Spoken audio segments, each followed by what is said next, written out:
As Tori said, if this is your first time on the platform, an extra special welcome to you. You join us as we jump into week 3 of a series we've been in called Fine Print. Now, this has been a series kind of exploring a little bit of pulling back the curtain behind some of the way that we share the gospel in our world and our culture as Jesus followers. And actually, it's been a little bit of an experiment in asking the question, what might it look like to actually take Jesus at his word? What might it look like to actually read the Gospels and take Jesus seriously? Or maybe a better way of asking that question is, what would it look like if your life followed every word of Jesus's without qualification, or without dilution, or without interpretation? And the reason we wanted to have this conversation here at the platform is because the Jesus of the Gospels that we encounter in Scripture was constantly laying out the fine print of following. The stuff that often you don't read because you know that contained within that body of content is the hazard warning about how this might affect your life in ways that you didn't expect and that maybe you're not quite comfortable jumping into. The cost of pursuing the life that Jesus called people to was not something that he would keep in his back pocket and just pull out once they were already in. That he wouldn't tempt people in with promises of eternal salvation and forgiveness and inner peace and all that kind of stuff and then casually drop in the difficult parts of discipleship later on. Actually, Jesus shared the good news without extracting any of the uncomfortable bits. And that's something that we have to take seriously, because Jesus shared the good news and the uncomfortable news even though he knew that that meant at times his follower base was going to dwindle. As we said the first week of this series, Jesus was perfectly comfortable watching the crowds depart and separate themselves from his message because they couldn't handle the uncomfortable aspects of what he was calling them into. And so if you've been tracking with us the last couple of weeks, the first week we launched in with talking about the Magna Carta of Jesus's gospel, that he says, if you want to follow me, that's beautiful and it's wonderful and I invite you to, but you are going to have to take up your cross and follow me. And then last week we got a little bit more specific. We kind of went from the 40,000 feet view and zoomed in to ask the question, okay, that's great, but what does that actually mean for the things that furnish my everyday existence? What does following Christ mean for my money? What does following Jesus mean for my relationships or my career goals or my reputation or aspirations or my family life?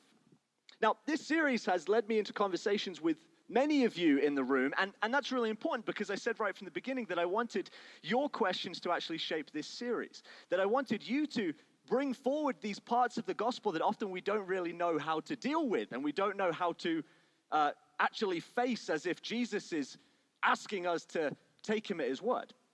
But as I've had those conversations, something unexpected has been emerging, and it's probably not supposed to be unexpected given that I'm a pastor and I'm supposed to have a sensitive pastoral heart. But what I found emerging from these conversations is actually a lot of you guys aren't asking the questions about money and career and aspirations quite so much as you're asking the more urgent question about what does this mean for my interior life?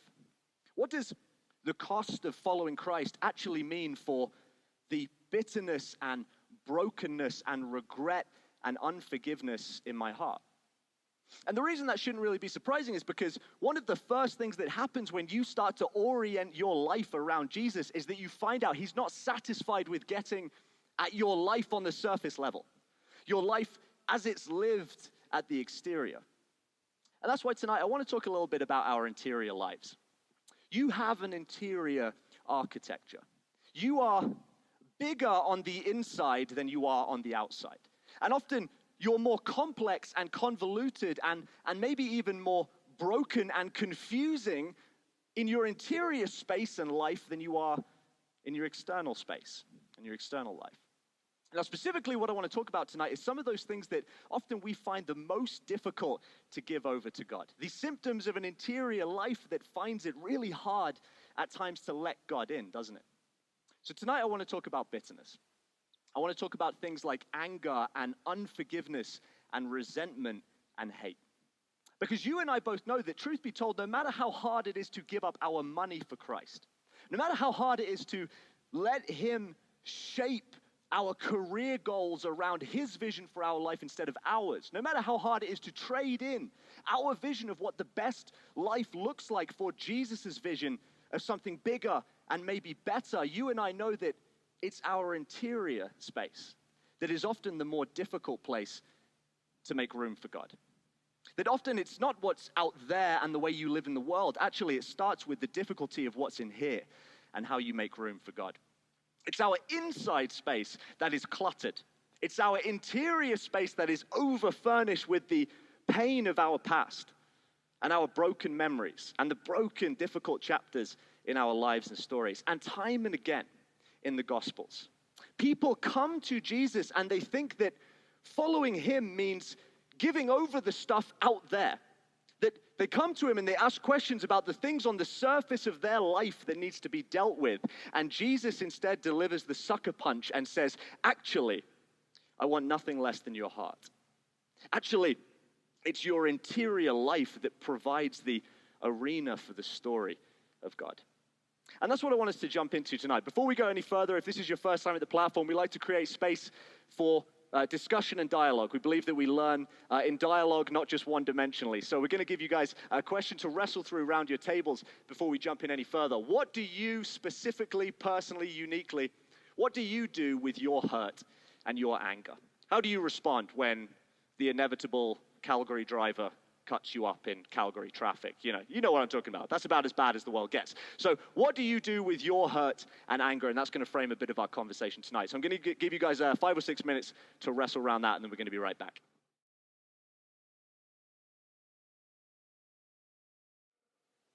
What do you do with your hurt and anger? It's an interesting question, isn't it? There's a ancient Buddhist parable about exactly this thing, about what happens when you let hurt and anger and bitterness and resentment dwell in your interior life and never really do anything about it. The story goes like this. There's a man who's walking around, and every single step he takes, he is pricking his foot on a thorn. And everywhere he goes, he's hurting himself, and he doesn't know what to do about it. And so eventually he throws his hands up in exasperation and says, it seems like basically the whole world is covered in thorns, so I really have no hope. I can't move an inch in this world without getting hurt, so I'll just have to stand still for the rest of my life. But in reality, the story inevitably concludes, if the man looked down at his feet, he'd realize it's not that the whole world's covered in thorns, it's just that he has a thorn stuck in his foot. Have you ever been around the kind of person who just hates the world? That wasn't a joke, by the way. That was a real parable. I'm going to circle back to that. Have you ever been around the kind of person who just seems to harbor this kind of bitterness and resentment, or the kind of person who, no matter what you say or do or the decisions you make, they always seem to find a way to engineer that into something negative? The kind of person who carries their hurt and resentment and grievances around with them like a turtle shell on their back, in which they look out to the whole world around them and they say, it seems like everything and everywhere I go, I'm pricking my foot. I can't move in this life without getting hurt and beaten and battered. And you look at them and you wonder, what happened to you? What happened to make you this way? The person that they present to the world has become so overrun with the bitterness and resentment inside them that it's actually hard for you to even imagine that this bitter person and this bitterness in their heart ever began as a single moment of hurt. It began as a single thorn embedded in their foot that they didn't remove in time, and now they blame the whole world for it. A couple of weekends ago, Emily and I and a couple of other friends went to one of Emily's friends' houses who's going through this deeply messy, dysfunctional, broken divorce. And I've known Emily's friend for a number of years now. She came to our wedding. We've gotten to know, we've had dinner at her house. She's visited ours, and we've fed her as well. And with her husband, she always seemed very happy. She seemed like a pretty kind of carefree person moving merrily through life, and she had her problems, but generally she was a positive person. And then we went to visit her 2 weekends ago. We rang the doorbell once at 9 a.m., nothing happened, and then we rang the doorbell again, and slowly through the glass we saw someone descending down the stairs. She opened the door, and you could just tell immediately that her whole life had become weighed under the weight of this divorce. As we got to chat to her through the morning, we went around with a couple of friends to kind of paint her house and prepare it for selling and move stuff around. And as we talked through this season in her life, she told us that she'd stopped leaving the house altogether, that she wouldn't talk to anybody, that she completely isolated herself from the world. She even said, I can't go and buy groceries because I'm so overwhelmed by being in the presence of other people, I don't know what to do with myself. That somehow for her, the whole world had come to mirror the brokenness and the pain that she'd endured. You see, the thing about bitterness and hurt and resentment is that your interior life ultimately never stays interior. You know this. Ultimately, against all your best efforts, the you that you try to keep hidden inside will always, ultimately, eventually spill over into the you that you present to the world. It's a story in Scripture that I've told you a few times before at the platform, and I'm going to tell you again because it's one of my favorites, and it really captures this piece about what we do with our resentment and brokenness. It's in Luke 5, and it goes like this. They went across the lake to the region of the Gerasenes. When Jesus got out of the boat, a man with an impure spirit came from the tombs to meet him. This man lived in the tombs, and no one could bind him anymore, not even with a chain. For he'd often been chained hand and foot, but he tore the chains apart and broke the irons on his feet. No one was strong enough to subdue it. Night and day among the tombs and in the hills, he'd cry out and cut himself with stones. When he saw Jesus from a distance, he ran and fell on his knees in front of him. He shouted at the top of his voice, "What do you want with me, Jesus, Son of the Most High God? In God's name, don't torture me." For Jesus had said to him, "Come out of this man, you impure spirit." Then Jesus asked him, "What is your name?" "My name is Legion," he replied, "for we are many." My name is Legion. Put yourself in this guy's shoes for a moment. This man was once a part of the community that surround him. And now he's the ghost that haunts the hills at night. He's the talk and tale of the schoolyard and the story that kids tell to each other on slumber parties to scare one another out of going to sleep. This animalistic figure who's now become more demon than he has human. And that really speaks to the way that what is broken and bitter inside of us can ultimately come to overwhelm and outgrow our ability to deal with it, can't it? Let me ask you a question. Have you ever tried to just let some grievance that you've endured just blow over? Have you ever endured some kind of hurt, however big or small, and you've tried to just push it down? And you think to yourself, it's really not worth doing anything about. It's certainly not worth a conversation with the object of my hurt, the person who has made me feel this kind of pain. And then maybe you found that days later, or weeks, or months, or even years later, when you bump into that person again, when you bump into the object of your pain and hurt, you go, somehow that little speck of bitterness that you let slide is still there. Have you ever done this? Have you ever bumped into a bully, someone that used to bully you at school, and it's years later, and then you see them in the street, and all those feelings of resentment and pain and hurt that they inflicted upon you well up again, and you think, it's been 20 years and I still feel this way. I know none of you have felt that way because most of you have not been alive long enough to experience that kind of thing, but let me tell you, it hurts. It does. How many of you know that when you leave your interior life unchecked and unmanaged and unmitigated, ultimately it never stays interior? That when you leave it unchecked, what starts as a single wound, what starts as a single thorn in your foot, becomes legion. It multiplies and it grows. And the final result is that the you that you are on the inside overwhelms and pollutes and corrupts the you that you give to the world. I had this kind of experience in September of 2013. When I was in Africa, I spent a lot of time traveling into the Congo. And in September 2013, I went into the Congo. It's my favorite place on earth, it still is. And every time I went in, I would feel such profound joy and peace and gratitude that this is what I got to do with my life. But that September, I went in. And unbeknownst to me, I felt inexplicably bitter, resentful, dare I say, even prejudiced. That somehow something had developed in my heart that I hadn't realized was happening. And it all came out all at once. Well, what had happened actually began 5 months before. And I'll tell you the story in brief. But basically, in May of that year, 2013, I traveled into the Congo with a friend of mine. And we'd been trying to get to the place that we stayed when we worked there. But we got stopped in a city along the way. We were on a bus getting ready to travel up north. And a couple of police officers came onto the bus. And they grabbed my friend and I, pulled us off the bus, put us into a taxi, and drove us out to the middle of nowhere. When we got out of the taxi cab, this was now 5 cops all around us, we were taken into an empty bar in a seemingly pretty untoward slum in the middle of the DRC. When we went into the bar, they fairly unceremoniously robbed us, like at gunpoint. So it was a pretty intense moment. I managed to get away with like my passport because my friend, who's more courageous than me, stole it back from them. So otherwise, I guess I wouldn't be here. But I'd still be in the Congo in a bar somewhere. But basically, it was this fairly intense experience. And then I went home to Zambia, and I thought that this had passed. I prayed through it. I tried to process what had happened. And then the next time I went to Congo, 5 months later, I realized that that intense experience, that embarrassment, that hurt that I'd endured had grown into something much bigger. That I'd been carrying my resentment and bitterness around with me for 5 months, like a turtle shell on my back. And then I went through the process of discovering that deep prejudice that had developed and walking through it with Christ. You see, what is interior in you? The hurt that you've endured that you hope is just going to blow over, ultimately, when you leave it unchecked, it never stays interior. Sometimes we think, I don't need to worry about this. It'll blow over. It's not significant enough to be dealt with. But my question to you is this: what if it doesn't? What if it doesn't blow over?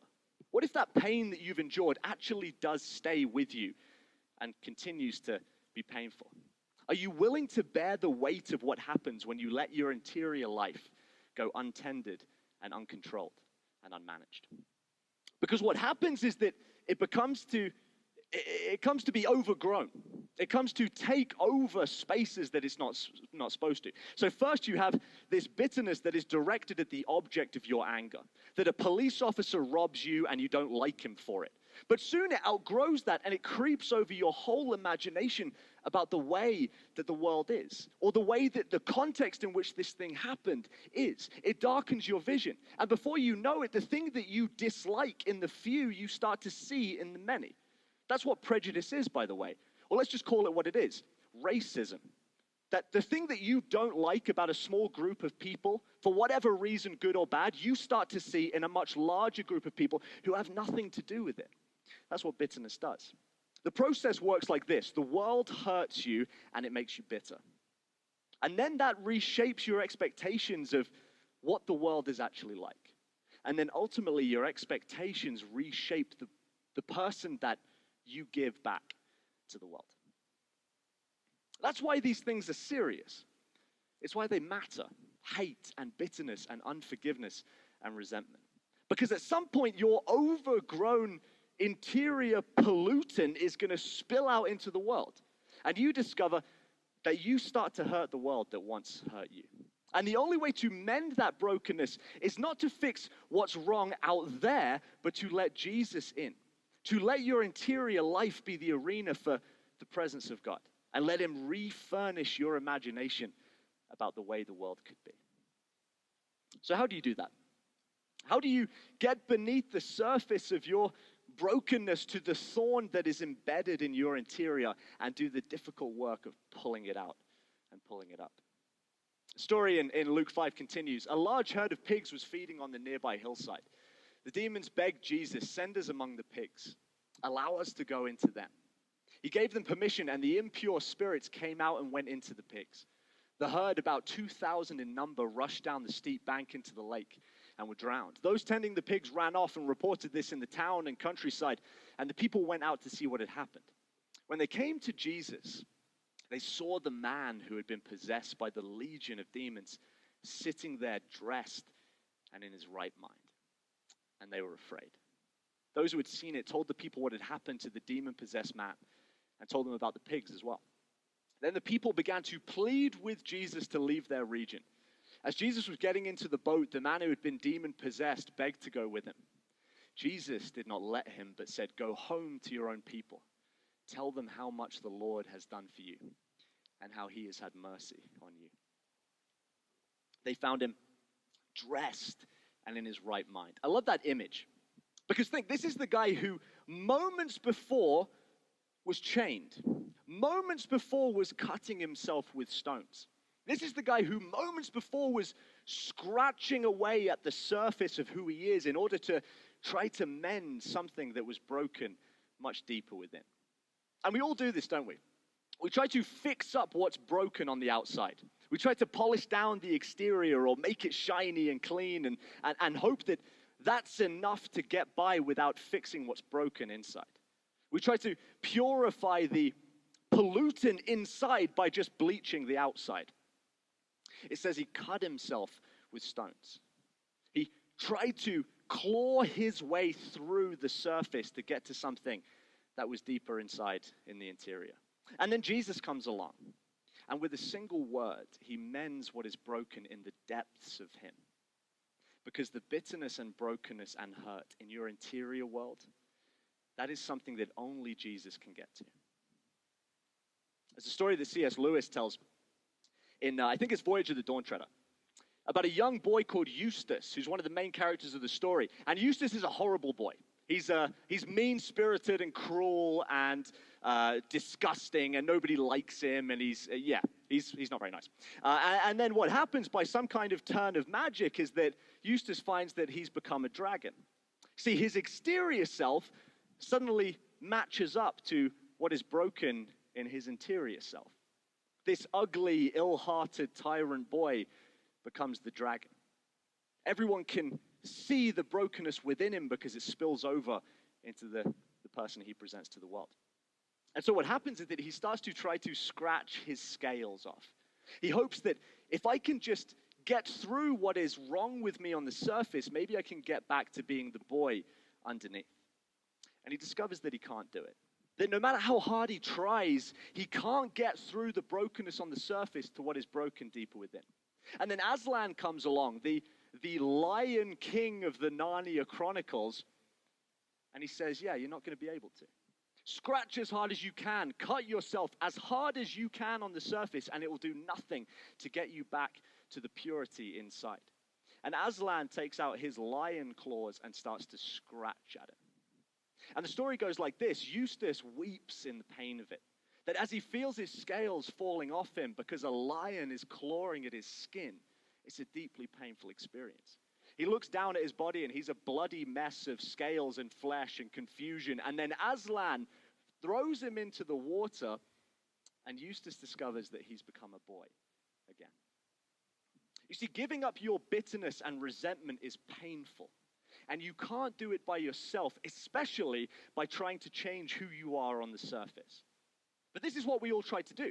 We scratch away at the surface and make small, nominal changes to our life to try and mend the brokenness that is in our interior world. But to get to the deep interior, where that bitterness and that thorn is embedded in your heart, that is a place that only Jesus can get to. And your job is to let him. In Matthew 5, Jesus, in the Sermon on the Mount, dares to suggest that maybe the rules around what it is to murder and to hurt other people are actually profoundly more complex than you realize. And he says, if you're offering your gift at the altar, and remember simply that your brother or sister has something against you, that's such a serious affair that you need to leave your gift there in front of the altar. You have to go and be reconciled to them before you come and offer your gift.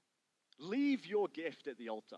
He's saying, don't come near the altar with that brokenness embedded in your heart. Because the greatest gift that you can possibly give to God is often the thing that's going to cost you the most. It's often the thing that's going to be the most difficult thing for you to give up. That the person you have to become, the person who seeks to make their way to the altar, the person who wants to live in the presence of God, cannot fit into that reality while you're holding on to all this other stuff. And you cannot make your way into the presence of God. You can't walk long or very far in his presence with a thorn stuck in your foot. And Jesus says, go and make it right with your brother, and then come. We said last week as we come into land that there's things that you hold on to today that will not fit into the future that God has for you. And in order to move forward, you'll have to leave them behind. Jesus goes as far as to say, if your right hand is holding you back and causing you to sin, if you find that you're grasping at things that lead you away from the singular vision and pursuit of Christ, then it's better to cut your hand off. That holding on to the pain and resentment and bitterness, that is a way of choosing your reality over God's. And that's why It has to be given up if you want to move forward into the new reality that God has for you. So as I close, I just want to say this. This is the unique way that Jesus followers live differently in a world that gives you every reason to become bitter and pessimistic. How many of you have noticed that we live in turbulent times? That everywhere we look, we seem to be increasingly divisive as a culture and as a people. That there's this group fighting with this group and another group fighting with another group. And we don't really know how, as Jesus followers, to respond to that kind of embedded collective brokenness and hate. And I want to say this. We've inherited a cultural fabric within which the only diagnosis for the problems and the suffering that we experience is that something must be wrong in the world, and it has to be fixed. That the whole world must be covered in thorns, and you're not going to be able to move a single inch in your life without hurting yourself. And actually, the tested wisdom of ancient religion, the tested wisdom of what it is to follow Christ, is that once you start to accept that life is broken, that life is suffering, and it is difficult, and it will give you cause to turn resentful and bitter, you begin to gain the freedom to live well in the world. The ancient wisdom of Scripture says, fix what is broken within you, and in doing so, you'll fix the world around you as well. There are two ways to avoid thorns. The first is to try to plaster over the whole world, to blame the world for everything that's wrong with it, everything that's ever hurt you and made you feel alone and bitter and resentful, to let your bitterness overwhelm how you interpret life and to make you rotten. The second way to avoid thorns is to put a pair of shoes on. You see, the state of your interior life will shape the person that you give to the world. And you can hold on to bitterness and anger and watch the world turn into hell around you. Or you can give that over to Jesus. You can let him change how you see the world and then watch the world change around you. That is what we're called to as followers of Christ. It's not easy. It won't be a shortcut to a happier and better and more peaceable life in the world. But it will mean that you find yourself stubbing your toe on thorns less frequently. You find yourself able to resolve everything in the world that gives you cause to be bitter and resentful. You'll find yourself able to say, actually, this thing that is so profoundly difficult for me to give to God, it's the thing that I can't get to, and I need Jesus to do the work for me. So listen, as we close, I want to pray for us really quick before we jump into a couple more discussion questions and close our evening. So if you want to bow your heads, I want to pray for you. Father, I thank you so much for this promise and this gift that there are places in our interior worlds, there are places in our hearts and souls and minds that no matter how broken, you know the way to. You know the way to get at the parts of our experience that are so difficult. I thank you, Father, that we find you in the most broken chapters of our lives. And that though it's painful to let you in, I pray for my friends tonight, for myself, that we would discover how to do that. Father, I pray that we would learn the deep gift and blessedness that comes with giving everything over to God. That the cost of following Christ is the most worthwhile price that we can pay. To let you into the parts of our stories and lives that we struggle to let ourselves into, and to watch you mend them, to watch you stitch us in, and through doing that, stitch our world back together. We love you, Lord. Help us to follow you more wholeheartedly and sincerely and completely. It's in your precious name that we pray. Amen and amen. So listen, guys, this closes our service. I'm going to give you a couple of questions to wrestle around. If you want to, if you need to take off, have a safe drive home. But otherwise, we encourage you to stick around and chat round tables. So here's our questions. Why is it so hard to give up bitterness and anger? And what might you need to give up in order to make the world better? So as I said, if you have to take off, have a safe drive home. We hope to see you next Sunday. We've got something very special planned for Oscars night. So be sure not to miss out. Otherwise, we'll see you next Sunday and wrestle through the questions. Thanks.